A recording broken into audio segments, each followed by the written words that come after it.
गरीबी के खिलाफ, भुखमरी के खिलाफ। जहां भारत का करोड़ों मुसलमान, दलित मुसलमान जो भुखमरी के कगार पर है, जो बेरोजगार है, जो पंचर बना रहा है, जो भिन्न भिन्न तरह के सफाई कर्मचारी है, ये सब काम कर रहा है। कांग्रेस को इसकी सूझ न तब थी न अब है।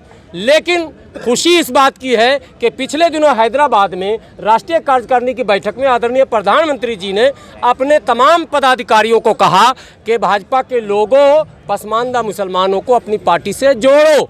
आदरणीय प्रधानमंत्री जी, मैं आपसे कहना चाहता हूँ, पसमानदा मुसलमानों को लाठी डंडा उठाने के लिए, झंडा उठाने के लिए मत जोड़िए। अनुच्छेद 341 पर धार्मिक प्रतिबंध समाप्त कर दीजिए। एक तीर से तीन शिकार। पसमानदा दलित पिछड़ा मुसलमान आपका वोटर, आपका सपोर्टर भी हो जाएगा, और साथ में नेहरू जी की गलती तो आप दुरुस्त करना ही चाहते हैं, वो तो आप सदन में भी कहते हैं, बाहर भी कहते हैं, वो भी हो जाएगा। और तीसरा जो आप पर ठप्पा लगा है सांप्रदायिक होने का, वो ठप्पा भी आपसे मिट जाएगा। पंडित जवाहरलाल नेहरू जी ने अनुच्छेद 341 पर धार्मिक प्रतिबंध लगा दिया था। अब आप पूछेंगे अनुच्छेद 341 क्या है? आर्टिकल 341 दरअसल भारतीय संविधान का एक आर्टिकल है, एक अनुच्छेद है, जिसमें एससी को रिजर्वेशन दिया जाता है। रिजर्वेशन की 3 धाराएं हैं, 3 क्वालिटी है। ओबीसी को दिया जाता है, एससी को दिया जाता है, एसटी को दिया जाता है। 340 है, 341 है, 342। 340 फ्री है, कोई रिलीजियस बाइंड नहीं है, कोई धार्मिक प्रतिबंध नहीं है, कोई मजहबी कैद नहीं। 342 भी फ्री है, उसमें भी कोई मजहबी कैद नहीं है।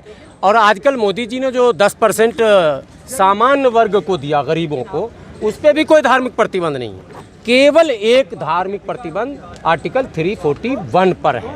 अब सवाल ये पैदा होता है कि जब भारत का संविधान धर्म के आधार पर किसी को कुछ देने और छीनने से मना करता है, तो फिर नेहरू जी ने मतलब एक अध्यादेश के माध्यम से इतना बड़ा अधिकार मुसलमानों से, सिखों से, ईसाइयों से, बौद्धिस्टों से क्यों छीना?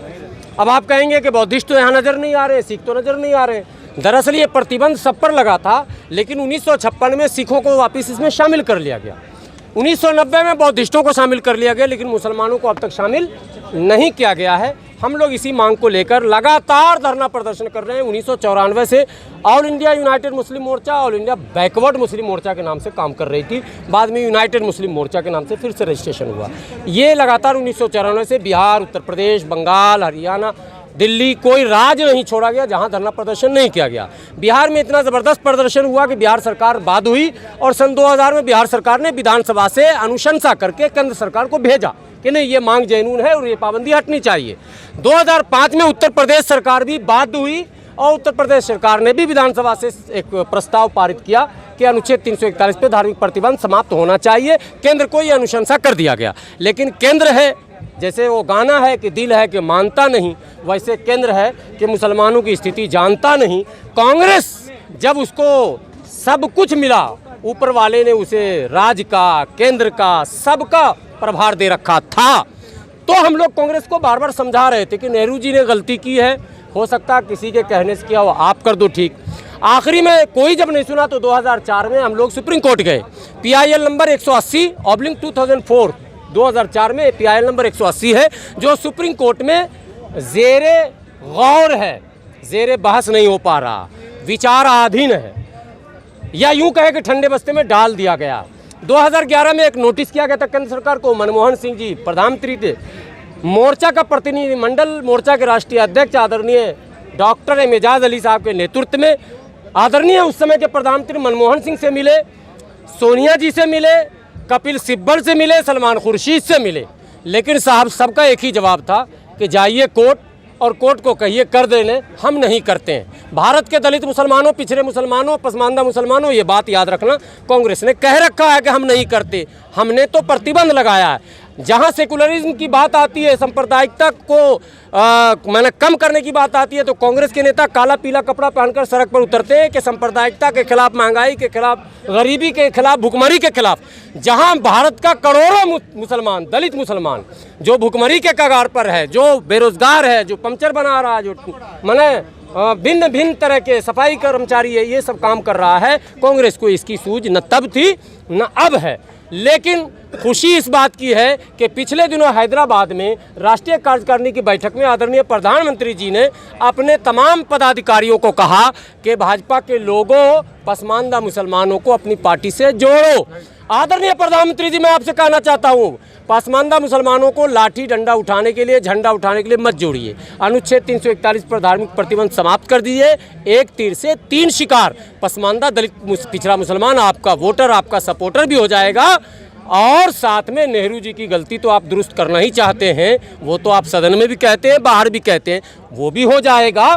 और तीसरा जो आप पर ठप्पा लगा है सांप्रदायिक होने का, वो ठप्पा भी आपसे मिट जाएगा। तो यदि आप चाहते हैं कि धार्मिक जो ठप्पा लगाया, जो कथित तौर पर सेकुलर पार्टियों ने आप पर लगाया है, जो कथित तौर पर आप पे गुजरात का दंग एक धब्बा है, ये सारे धब्बे आप अशोका की तरह ग्रेट हो जाएंगे। जिस तरह से कलिंगा में अशोका ने करोड़ों को मारने के बाद बुद्ध की शरण में जाकर एक नए दिन की शुरुआत की थी और एक नया शासन काल लाया था और सबको न्याय जब दिया था तो उसे ग्रेट कहा गया।